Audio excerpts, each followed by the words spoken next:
forehand. That's another big forehand. Look at that. Big forehand. Big winner. Big forehand. Wins the point. Big forehand wins the point. Winning shots. Winning points. Winning matches. Looks fantastic. There's something that's not quite right, really. There's something that is a bit of a problem. Notice every time the arm goes up, notice that the head goes down. The arm goes up and the head goes down, and what it means is that the upper part of the spine is actually working against the flow of inertia. It's not just obstructing the path of inertia, but it's actually fighting the path of inertia. Big shots, great shots, wonderful shots. Are they great? Are they wonderful? They could be better if they weren't being counteracted by this negative spinal inertia. Now, this is a problem. With a short backspin serve to start a rally, you can expect the rally to be spinny, and you can expect the rally to put a strain on the biomechanics. Okay, this is the region. This is the region which is responsible for the problem. This is the part of the spine that is actually getting involved. Why is it getting involved? Look, let's have a look. Boom, look at that. It's getting involved. That part of the spine is getting involved and it's distorting the path of inertia. Now let's have a look at the spine. Let's have a look at the pivots, because there's quite a few things here which have to be looked at. This is important. If this is getting involved in a negative way, then we need to address this. We need to get this sorted.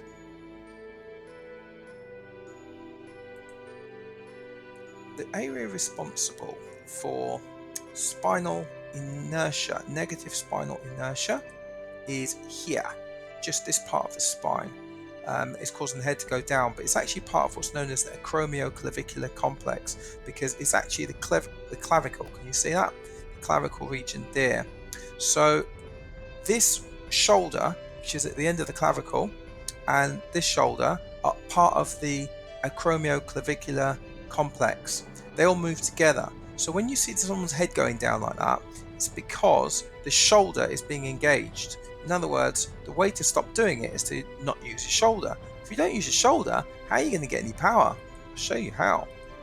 You could use your what's known as a gingulus joint, which is the elbow pivot, and you could use your wrist pivot. Now, these do not produce that much power, but what they do produce is speed and snap. So what you need is your pelvic pivot. Your pelvis is responsible for rotating your torso.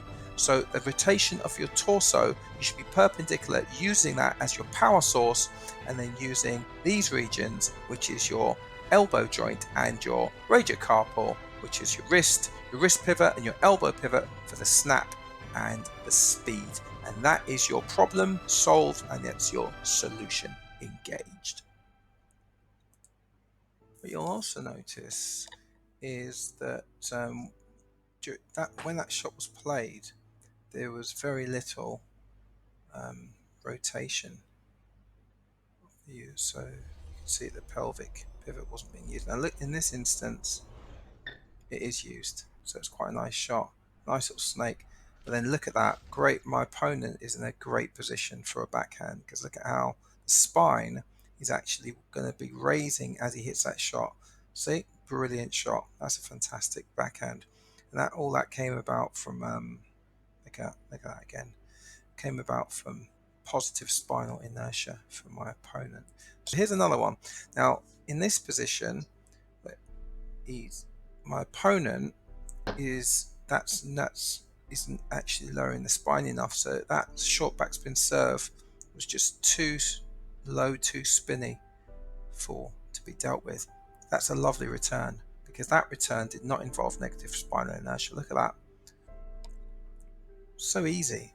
It was just done so easily. Now that serve is got some lovely fake motion. It's got a backspin serve with a little bit of anticyclonic spin. And then look at this.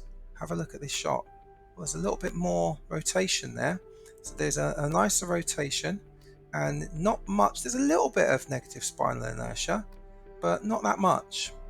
So you can see that it's one of those problems that comes and goes. Go again. So little flick.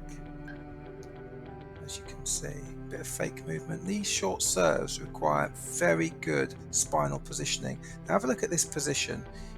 The pivots can't be used. He cannot use his pelvic pivot, cannot use his elbow pivot, so he ends up just using his kind of wrist awkwardly moving.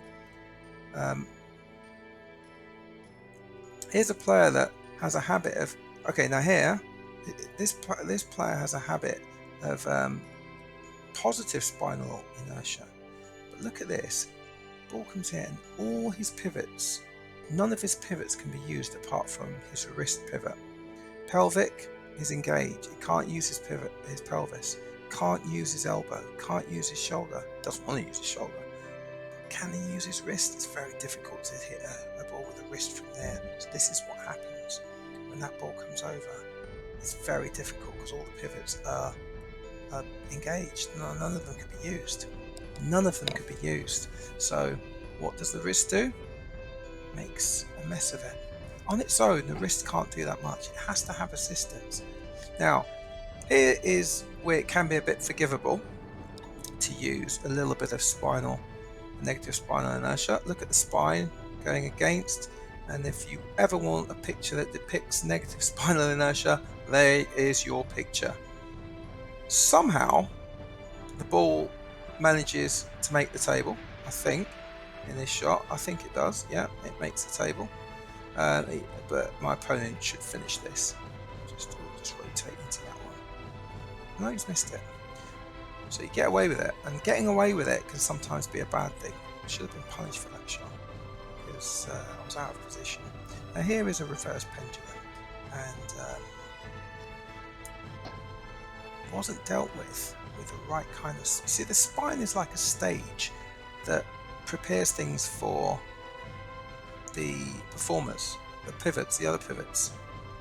If the stage is not set right, look at that. Look how upright my opponent is. So the spine is in the wrong position. That's the wrong position, so it cannot deliver. If the spine was in a lower position, that shot would have been possible. But when you're dealing with short backspin serve or short backspin serve with side spin anticyclonic or cyclonic, you really got to get your spine aligned in the right way.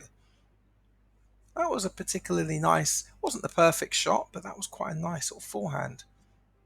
That's a good miss, but you do see the engagement of the shoulder, too much shoulder. There you go, once again, negative spinal inertia there. Look at that. Another area where that happens. Almost fall over there. It's that's better, but then but it is returned. I think I was admiring that shot right then because I come back and all over the place. That was negative spinal inertia, but it started off with a half decent shot. This just shows you, this one, how the pelvis did it on its own. My arm does nothing here. Look at the arm does nothing. Just the pelvis, and it does that. Now this is positive spinal inertia, so this is where it moves in the right direction. This is a shot where you just have to turn on the ball. The arm does hardly anything, just a little bit of elbow movement to corroborate the fact that the pelvis is engaged just a little bit. So it's a nice spin there. You can deliver that short backspin serve. It's pushed, you know it's going to be spinny, and so there you go. Get that pelvis involved. Look at that, the pelvis got involved there, produced a little bit too much spin for my opponent, but my opponent should really be getting lower. There you go, bit of pelvis there, just not even that much, but just turning on that one really. So a little bit of elbow movement and a little bit of wrist movement, but mainly the power source is the pelvis. And I think that's the biggest learning, biggest lesson, was understanding how much the pelvis is responsible for the power. It is ultimately responsible for your power when you play table tennis. The power of your forehand comes from the pelvis. See there, it's just a push of the arm, but then the pelvis gets involved, and look at that. It's too much power. There we go. Just a little spinner, and the pelvis gets involved, and you've got all that power. Now, there we go. So now my opponent should be counteracting this with his pelvis should be getting involved in his shots as well. Because if he doesn't, he's going to end up floored like that. Bang. He needs an 8 count. You can really dominate an opponent if you get the pelvis involved in your biomechanics. Now these aren't perfect shots, don't get me wrong, I don't think these are perfect shots, but these are shots which are extraordinarily powerful in a short little area, and they will hurt your opponents. Opponents will find it very difficult to deal with that kind of power. Alright, so in the last episode we were given this situation where the ball comes over the diving player. Does he A, miss the table? Does he B, make the table but lose the point? C, make the table and win the point? That's a tricky one, isn't it? Because the opponent looks like he's in a strong position to just destroy this ball if it comes through. But yeah, he definitely makes the table. Oh, and he wins the point. The diver wins the point. He didn't expect that, did you? Now, this is involving the same player. A little push. Backhand loop. A little backhand loop. Now, there's some negative spinal inertia there. A. Does the opponent block the backhand only to be destroyed by a snake shot from myself? B. Block the ball into the opposite corner, winning the point? Or C. Miss the ball completely? You can put your answers in the comments.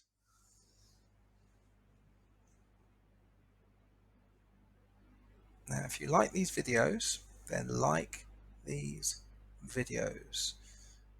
Subscribe and hit the notification bell, and you will get more. Guys, let's get good at this game.